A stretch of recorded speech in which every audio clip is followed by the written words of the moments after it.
Добро идете за професорот Гордан Калаџиев, професор од Правен факултет, УКИМ.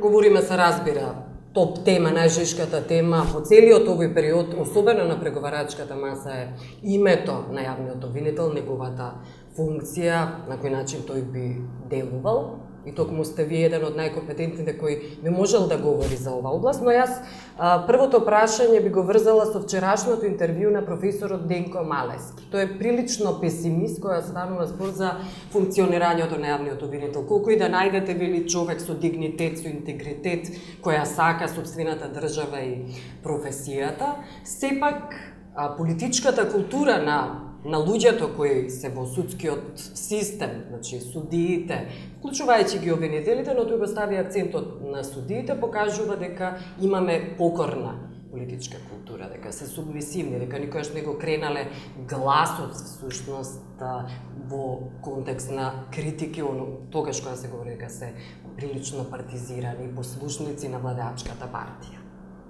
Па ваш коментар или можам да кажам или речем реплика кон професорот Малески. Има ли шанси да се изнедри профил, некаков нов профил? Еве, јавен обвинител можеби ќе се најде, но тој акцентот го стави на судиите. Добро, благодарам прво за понудата да учествувам во емисијата. Морам да признам дека прашањето не сум сигурен од кој од два аспекти можни ги имал во предвид професорот Малески. Јас како што го гледам проблемот, едната страна е дали има интегритет во фелата обвинителска и судска за кандидати и волја како институции да му се помогне на истражителот. И тоа не ноди секој второто прашање, кај што фокусот е критичкиот евентуално осврт кон судиите, би бил кон тоа дали судиите, вакви какви што се во последно време што трпат определени критики за партизираност и за некоја послушност према политичката елита, што го гледаме, не е спорно во судските спорови каде што тие имаат учествување или имаат интерес, дека можеби нема да биде дека ќе биде пристрасни, значи дека тие нема да бидат објективни и да работат по закон. Туку наместо да на некој начин да коректно учествуваат во постапката наспред јавниот обвинител, бидејќи судот секогаш во нормални услови има определена контролна функција за законитоста, но прашањето на кое што е актуелно кај нас и кое што од овој аспект на политизирано се поставува, дали тие би оделе повеќе од ова, односно во смисла на тоа дали политизираноста на судството ќе се појави како сериозна пречка во функционирањето на обвинителот. Дали, прашањето е дали. И во таа смисла, моите лични размислувања се секако дека најмалку до периодот на изборите, бидејќи се покажува дека судиите помалку како сончогледи брзо ја менуваат страната или некој од нив, не сите, бидејќи некои што се задолжени од политичка елита, уценети, поставени од нив лично, нема да сменат толку лесно бојата дури ни со нови избори. Меѓутоа, климата веројатно ќе биде поразлична доколку политичката елита не ги добие изборите. И затоа сме зборувале дека има некои мислења дека заради овие причини би требало да се има и можеби посебно судско одделение, значи посебен специјален суд во оваа насока, со кој што би се обезбедило дека судот нема да биде главниот тој што ќе ги обструира меѓу другите постапките на новиот специјален јавен обвинител, зашто објективно, бидејќи за тоа нема станато збор во договорите политички опржено, нити има време сега ни расположение, не верувам лично, значи тоа ќе остане како можна, да речам, пречка. Самото судство, како наместо нормален гарант, би било во овие услови поголема пречка за обвинителот. И тоа е само едно од, да речем, сериозните проблеми со кои што тој би се сретнал, бидејќи дури и оние неговите соработници нормални во системот, Министерството, сите државни органи од типот на инспекторати за перење пари и слично, наместо да му помагаат во ситуација додека се овие структури на власт, те исто така ќе му бидат повеќе непријатели отколку пријатели. Дури разузнавањето за овакви комплицирани предмети, се дури важни информации што доаѓаат од безбедносните структури. И тие во овој случај, наместо да му бидат сојузници, па дури од аспект на гарантирање на неговата безбедност, тие практично ќе му бидат закана. Така што работата на обвинителот објективно ќе има повеќе пречки отколку да кажам помош. Нема да биде воопшто лесна.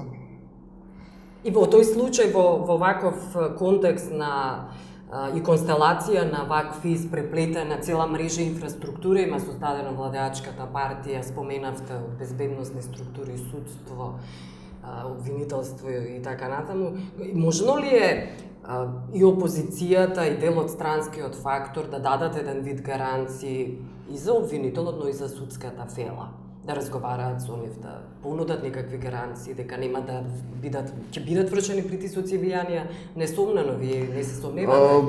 Власта од која што уствари ќе искочат главните осомничени во ова, бидејќи суштина специјалниот обвинител не е ништо друго, туку обвинител за овие злоупотреби на власта во изминатиот период.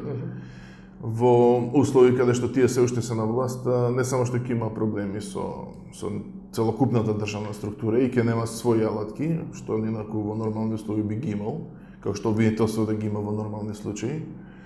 Туку ќе има веројатно проблеми со други структури, бидејќи ние гледаме дека они се испреплетени и со други структури, и со подземје и со слично, така што борбата ќе биде на многу нивои, да нема да биде воопшто едноставно. И од тој аспект гледано, сега кога зборувате за кандидати од една или друга фела, мојата идеја беше дека би било добро да се охрабрат луѓе од повеќе сфери, да се јават компетентни луѓе, вклучувајќи и надвор од судството и обвинителството.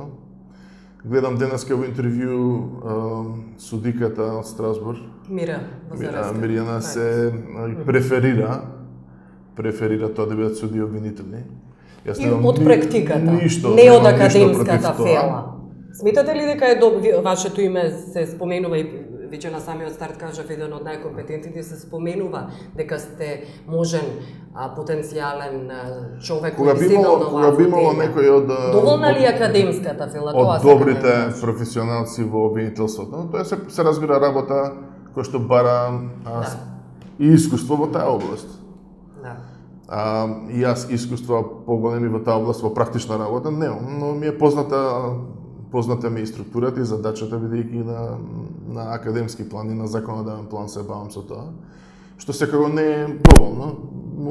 Моето име или моето првично размислување уште пред неколку месеци беше во смисла повеќе на тоа дека треба да се охрабрат луѓето, вклучително дека дури самиот би прифатил кога не би имало подобри кандидати. Значи, секој подобар кандидат, јас прв би го поддржал. Сега да кажам, ние сме во една ситуација каде што се очекуваше дека луѓето што се во обвинителската фела, бидејќи ти имат повеќе што да ризикуваат. Значи, јас, мојата гаранција е повеќе непристрасност, имам каде да се вратам, професорската функција би ми мирувала и слично.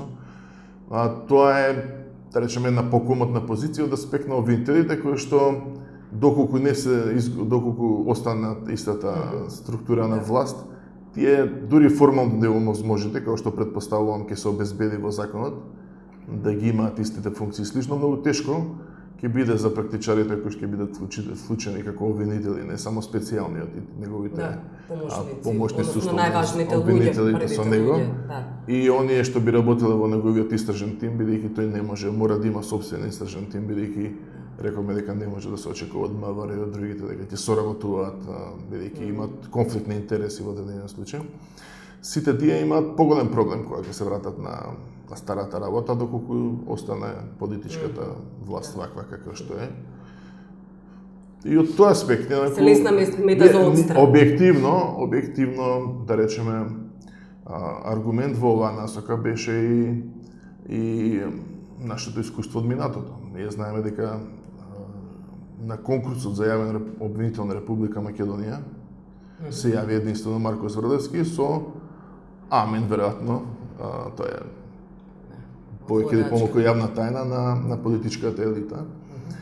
И тоа кажува дека не е толку едноставно луѓето да се охрабрат и да се јават тие што се од фелата, меѓутоа без нив не би можело воопшто да се оствари, значи независно дали некој од нив ќе дојде за обвинител, како специјален главен обвинител, без неколку луѓе обвинители, 5 до 10, нема да може. Значи, секако без нив не се може. Прашање е сега, во таа смисла улогата на специјалниот обвинител е на некој начин и раководна и повеќе во создавање на услови за конзистентно работење и непристрасно, отколку стриктно обвинителска.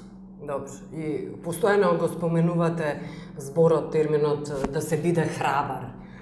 Постојат аналитичарите, кога станува збор за светското искуство, велат нема да стави само на коцка, да го стави на коцка собствениот живот тој специјален јавен обвинител кој ќе се втурне како во борба со ветерници.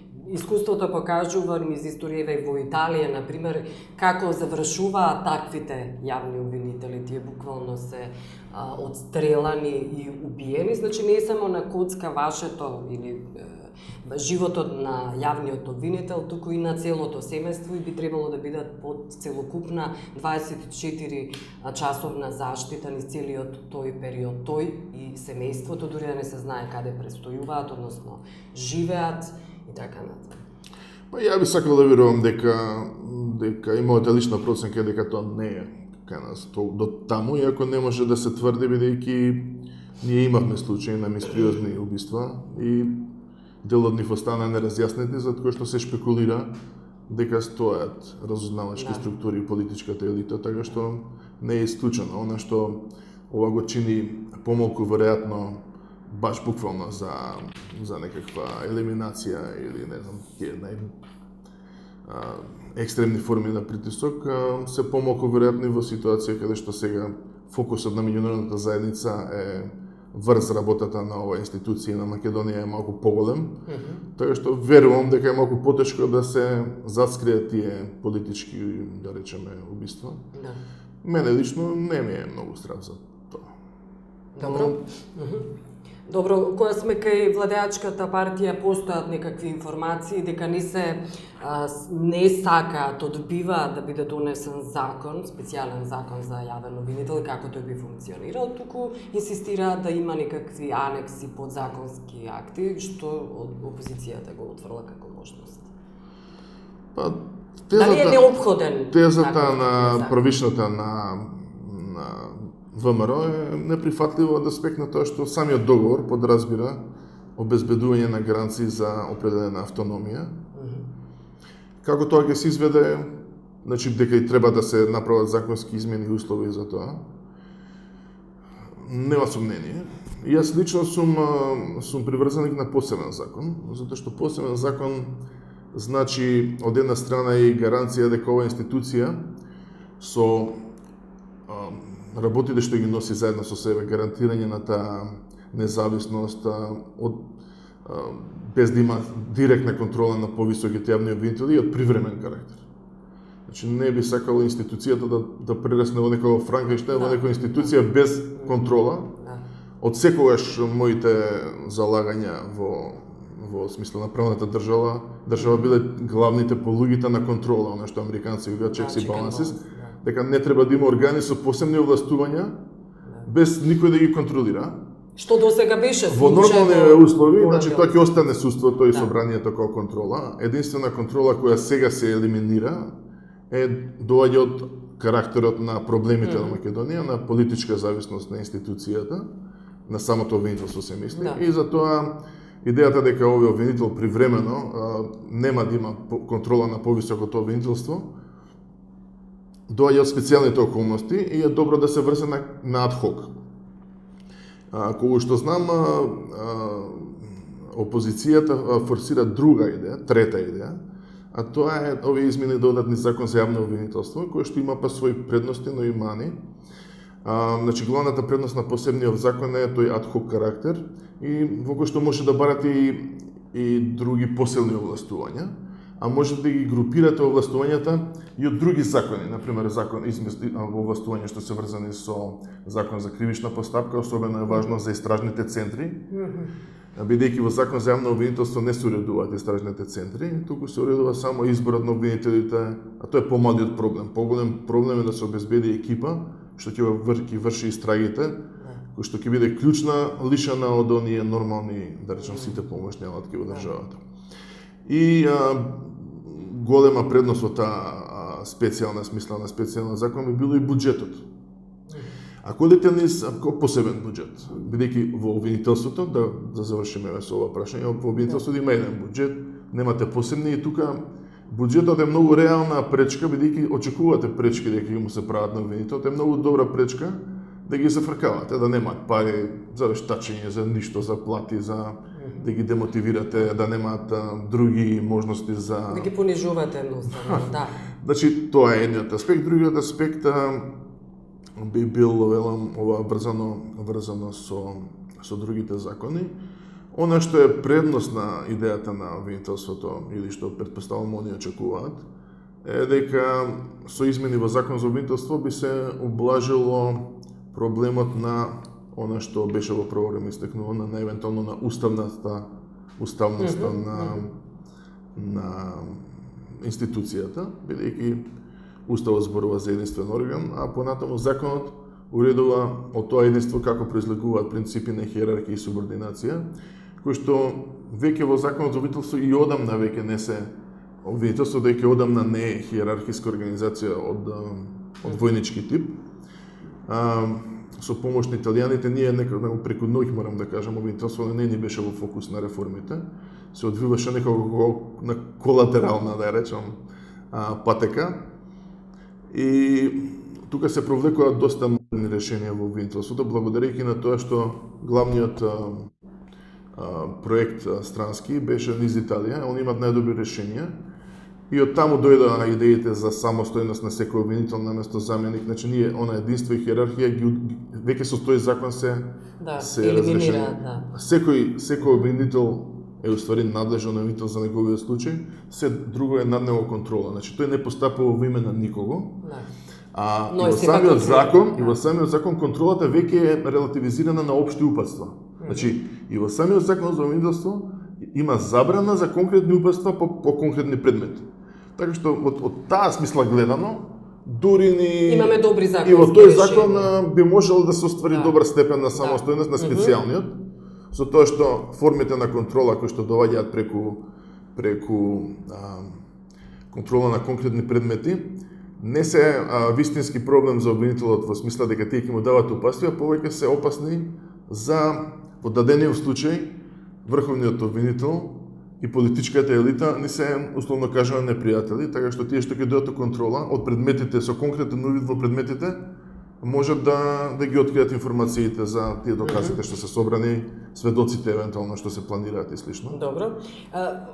Споменавте посилни овластувања, не знам на што мислите, тоа би сакала да ве слушнам, да има посилни овластувања, мислевте на токму ваков тип на да не биде контролиран, да не биде супресиран од страна на владеачката гарнитура или пак од други инстанци во обвинителството, на тоа мислевте?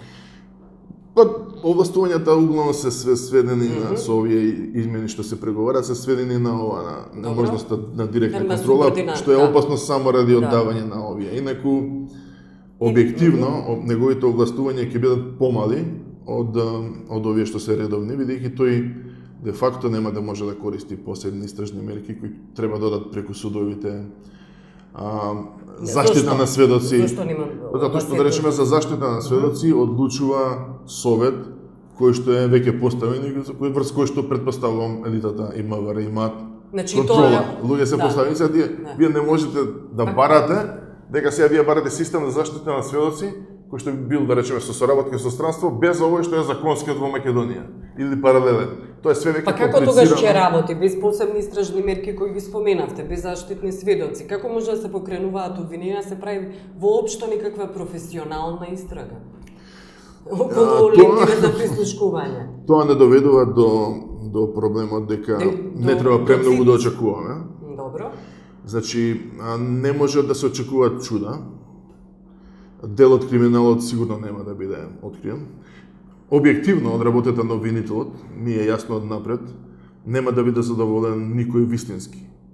Значи, јавноста, која што очекува многу, може ќе биде разочарана. Спектакуларни апсења се очекуваат на целата таа гарнитура владеачка, но дали... Опозицијата исто така има желби. Двете партии гледате се искоча со опозицијата, искача со желби да го инструментализира. До нова година да има обвиненија за главните, што во дадениот момент, без да имам увид, ја или било кој друг што ќе се нафати на тоа, не може да го гарантира. Ниту на било кого ќе му гарантира со што ќе излезе, бидејќи идејата на специјалните да биде независен.